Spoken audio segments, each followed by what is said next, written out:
Okay, so you're scrolling through TikTok, right? Or maybe Instagram Reels, or, maybe getting lost in X threads or YouTube videos. You see the usual stuff, entertainment, news. Yeah, the usual mix. But have you ever stopped to think about well, how connected these platforms are to online betting now? It feels like it popped up everywhere. It really has. It's not as random as it might seem. Right. So today we're doing a deep dive into exactly that. How social media is like fundamentally changing online betting. It's shaping habits, creating these betting gurus. It's fascinating, isn't it, how these two worlds, social media and betting, which seem quite different, have become so intertwined. Totally. Social media was built for connection, for fun, right? But it's accidentally become this perfect breeding ground for the betting industry to grow. Makes sense. So our mission today really is to get a proper handle on this. We want to help you, the listener, sort of separate the real insights from all the hype. There's a lot of hype. Oh, definitely. And hopefully leave you with a much clearer picture of what's actually going on behind the scenes. Okay, sounds good. So where do we start? Maybe with those really visual platforms, TikTok, Instagram Reels. They're so good at grabbing your attention. Yeah, let's start there. They seem to have absolutely nailed tapping into that desire for, like, instant results. Exactly. You see these short, punchy clips all the time. Yeah. Someone hits a massive last-minute bet, wins big. Super exciting. Spot on. Their short format is perfect for that quick dopamine hit. A successful bet provides that immediate rush. And the kind of content that goes viral, it's always those I turned $10 into 1,000 in 5 minutes kind of videos. Yeah, those ones. They're really well made, very engaging, and honestly, pretty alluring. They just perfectly play on that human desire for a quick, easy win. But it's always just the win, isn't it? It's the highlight reel. Precisely. You never see the 50 bets they lost before that one hit, or the weeks of trying. Absolutely. That curation is key. You're only seeing a tiny, very selective slice. Right. And it creates this skewed idea that betting is always exciting, always profitable, and that anyone can do it easily. When the reality is usually less glamorous. Much less glamorous. For most people who gamble, losses are far more common than wins. But these clips, they subtly push this message that easy money is just, normal in betting. Which kind of naturally leads us to the next point, right? The rise of these betting influencers or tipsters. Exactly. That's a huge part of this landscape now. Some of them have enormous followings, millions of people watching them, seemingly hanging on their every word about bets. Yeah, it's quite something. You have individuals presenting themselves as, like, betting wizards. They've built huge audiences. And what are they sharing? Usually screenshots of winning slips. That's typical. Winning bet slips, promises of VIP access to their special picks, these sure-win combos, all that jazz. What's interesting, though, is to really think about where that perceived expertise comes from. Is it real? Because there's often something else going on, isn't there? It's not just about how good they are at predicting outcomes. That's a really key point to grasp. For a lot of these influencers, their main income stream isn't actually from their own winning bets. Okay. So where does it come from? Often it's affiliate links. They partner with betting companies. Right. They get a commission every time someone signs up using their special link and places bets. And here's the kicker. They often get paid whether the follower wins or loses. Wow. So their incentive is just to get people betting, volume over quality. Exactly. Their financial success is tied to getting signups and betting activity, not necessarily to the success of the people taking their advice. It definitely makes you question their true motives, And I've heard whispers, maybe more than whispers, that some of the ways they build that winning image are, well, not entirely honest. Unfortunately, yes, that does happen. There have been documented cases, of influencers faking winning screenshots. Faking them? Using photo editing tools or maybe just carefully editing their betting history to hide losses and only show a string of wins. So it's all about perception. It's all about creating that perception of constant success. That's what draws people in, makes them trust the influencer, and makes them want to click that link and start betting themselves. Right. The crucial thing for you, the listener, to remember is that their actual skill in predicting sports outcomes, it might be no better than just guessing randomly.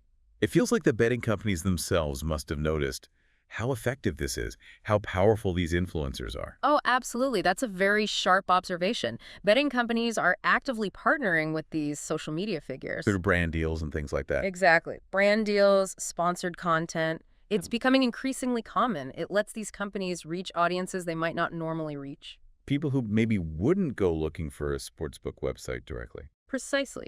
They're reaching people, especially younger demographics, right, where they already spend their time scrolling through social media. It's about meeting the audience where they are. And the promotion itself can be quite subtle, can't it? Not always a big flashy ad. Very subtle sometimes. Maybe just a small logo in the corner of a video or a quick mention, link in bio for the platform I use. Right. It's woven into the influencer's usual content, so it feels more like a friendly recommendation than a hard sell. But the goal is the same. Mm-hmm. Get people to sign up and bet. Like joining a winning team. That's the underlying message, yeah. Join the streamer. Join the winning. Okay, so another angle here which feels even more immersive is the live betting streams. Platforms like Kick, Twitch. Yes, that's a whole other level of engagement. It really is. How does that work typically? Well, you have streamers placing bets live in real time during a game or event. They're reacting instantly to wins, to losses. Yeah. It's very performative. So it's entertainment as much as betting. Absolutely. It massively blurs the line. People tune in for the streamer's personality, the excitement, the drama of watching bets unfold live. And presumably people watching might place the same bet. That's a huge part of it. It creates this powerful sense of community. Everyone's in it together, riding the highs and lows with the streamer. Like a shared experience. Exactly. Yeah. And that feeling can be a really strong driver. You might place a bet not because you've analyzed it, but because you want to be part of that group experience. You don't want to miss out. FOMO, the fear of missing out. Plays right into it, and that basic human need to belong to a group. Okay, and then kind of humming away beneath all of this is the algorithm, right? The social media algorithms themselves. Ah, yes, the algorithms. They play a massive role. Because once you watch one betting video or one post, suddenly your feed is full of it. That's exactly how algorithmic amplification works. These systems are designed, fundamentally, to show you more of what you engage with. Right, to keep you on the platform longer. Precisely. So watch one betting clip, maybe even just pause on it for a second, and the algorithm takes note. It thinks, you like this, and starts feeding you more and more similar content. So it can snowball really fast. Very fast. Ew. You can quickly find yourself in a situation where your entire feed seems saturated with betting tips, betting ads, betting streams, even if you weren't initially that interested. And that constant exposure must have an effect. It starts to feel normal. Exactly right. It normalizes gambling. It makes it seem like a much bigger, more common part of everyday life than it might actually be for you or your real-world friends. It creates a feedback loop. Perfectly put. You see more, maybe you engage more, then you see even more. It integrates betting content right into your perceived online lifestyle, whether that reflects reality or not. Wow. Okay, so there's a lot to unpack there. For someone listening now who maybe sees this stuff online, what are the practical takeaways? What should they, be aware of?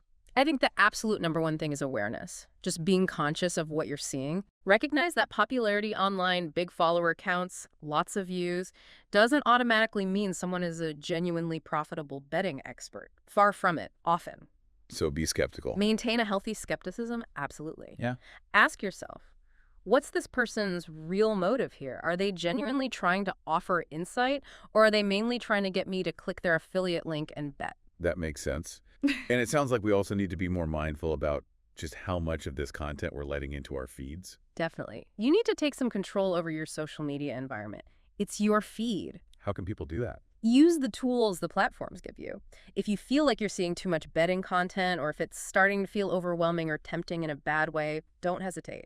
Mute keywords, mute accounts, unfollow people. Tell the algorithm you're not interested in those topics. Actively curate your feed. Yes. Protect your own headspace. Reduce that constant exposure, especially if it feels like it's pushing you towards decisions you wouldn't otherwise make. So at the end of the day, if someone does choose to bet, they shouldn't just rely on what they see trending on TikTok or promoted by an influencer. Absolutely not. That's probably the worst way to make betting decisions. Right. Informed betting should be based on, actual strategy, on research, on logical thinking, on understanding odds and value, not just chasing hype or blindly following some vile sure thing. It's about separating the entertainment from the actual decision-making. Precisely.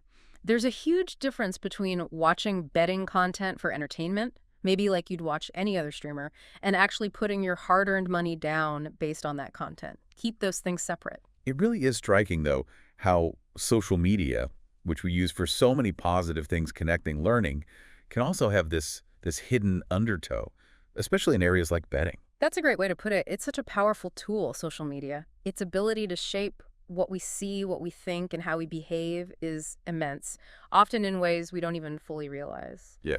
And, thinking about how effectively it's shaping views on betting, it makes you wonder, doesn't it? It leads to a broader question, maybe something for you listening to think about. Oh.